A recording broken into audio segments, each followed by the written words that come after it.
Every day, as the sun dipped below the horizon, casting a golden glow on the town, Adam would close his shop and prepare 2 meals. One was for himself, and the other, carefully packed, was for Mary, an elderly homeless woman living on the town square's fringes. Adam carried the quiet wisdom of a life shaped by joy and adversity in his early 40s. Born and raised in the same town where he now owned a bookshop, his early years were steeped in the love of stories. His parents, teachers by profession, instilled in him a passion for learning and an appreciation for the written word. His childhood was a mosaic of afternoons spent in the local library and evenings filled with family storytelling sessions. These experiences sowed the seeds for his future, leading him to pursue literature in college and eventually open his bookshop.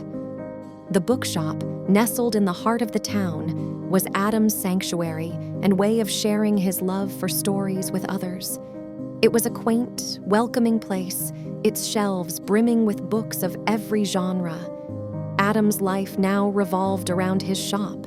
He spent his days recommending books, organizing community reading events, and sometimes just listening to the stories of his patrons.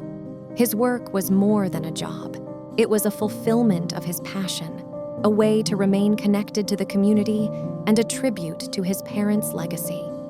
Despite the challenges of running a small business, Adam found contentment in his simple yet meaningful life, his days marked by the quiet satisfaction of being surrounded by the stories that had shaped him. In her late 60s, Mary was a figure as constant as the old oak tree in the town square.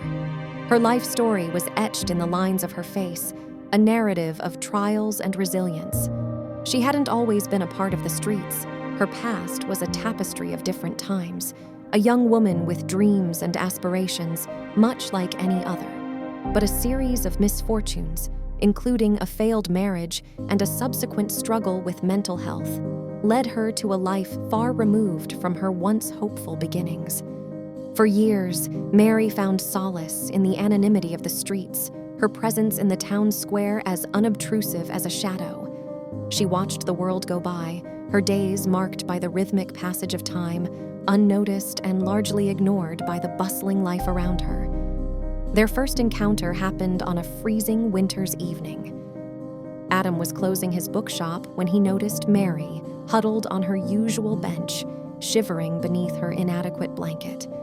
Something about her solitary figure against the biting cold struck a chord in him. Moved by a spontaneous surge of compassion, he returned to his shop and prepared a hot cup of tea and a sandwich. Approaching Mary, Adam felt a mix of apprehension and determination. He had seen her around but had never interacted with her. "I thought you might like some warm tea," he said, extending the cup towards her. Mary looked up, surprise flickering in her weary eyes.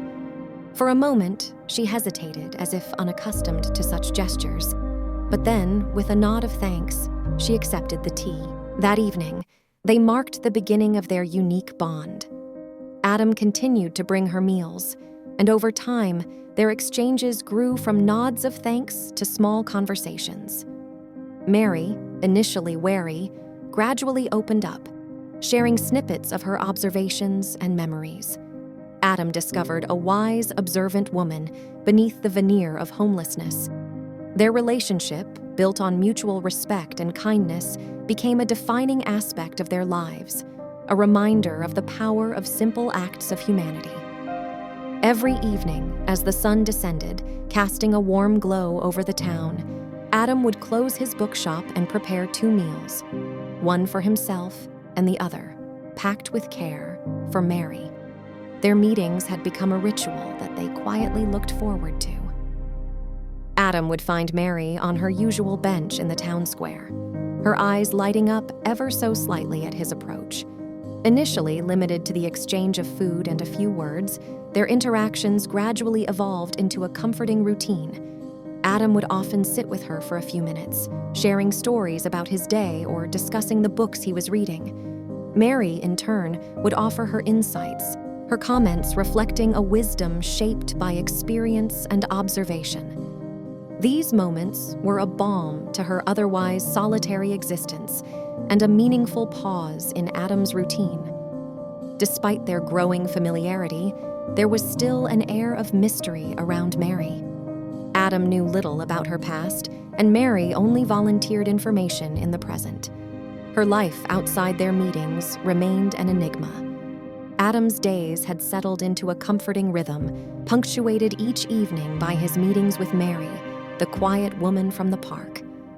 Their simple yet profound interactions had become a cherished part of his routine. But as the days turned weeks and weeks into months, Adam's curiosity about Mary's past grew. He knew little about her life beyond their brief encounters, and the mystery of her history quietly gnawed at him. One evening, after their usual meeting, Adam found himself walking in the direction Mary usually took. A thought struck him. Perhaps he could learn more about her, understand her story. Driven by concern and curiosity, he followed her at a respectful distance.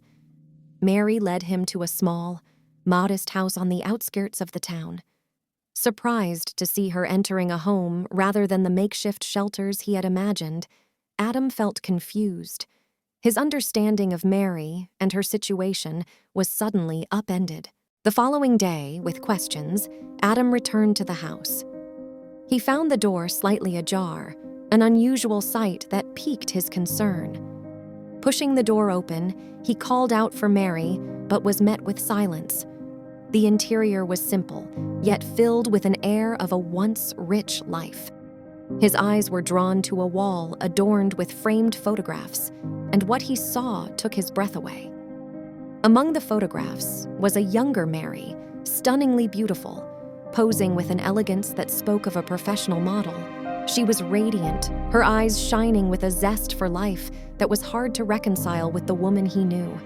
Adam's heart raced as he realized that Mary, the quiet woman from the park, had once been a celebrated model, her face gracing magazines and billboards. He heard a voice behind him as he stood there, absorbing this revelation. "I see you found my old life," Mary said, her tone devoid of bitterness. Startled, Adam turned to find Mary standing in the doorway, a sad smile on her lips. Embarrassed by his intrusion, Adam began to apologize, but Mary waved it off. "It's okay," she said. "Maybe it's time someone knew." They sat down, and Mary began to unravel her story. She spoke of her days as a model, the thrill of success, and the joy it brought her. But her world had turned upside down with the sudden death of her husband, a loss that left her heartbroken and unmoored. Grief consumed her, and as she struggled to cope, her career began to falter. The glamorous world she knew showed little patience or kindness to someone grappling with loss. In her grief, she found the superficiality of her modeling world suffocating. She gradually withdrew, losing not only her work, but also her friends and the lifestyle she had known. The loss of her husband was the first domino in a series that led to her gradual retreat from the public eye. Mary's journey starkly contrasted with the life Adam had envisioned for her. He listened, a deep sense of empathy and respect growing within him. Her story was one of love, loss, and the harsh realities of a world that often valued appearance over genuine emotion. As Mary concluded her story, the air between them was filled with a profound understanding. Adam saw her not just as the woman from the park, but as someone who had experienced the peaks of joy and the depths of sorrow. Their bond, forged in the simplicity of their daily meetings, now deepened with the shared knowledge of her past. Mary's story changed Adam's perspective on her life and the lives of all those around him. It was a poignant reminder of every person's unseen struggles and stories. In Mary, he found a resilience and dignity that inspired him, a reminder of the enduring strength of the human spirit.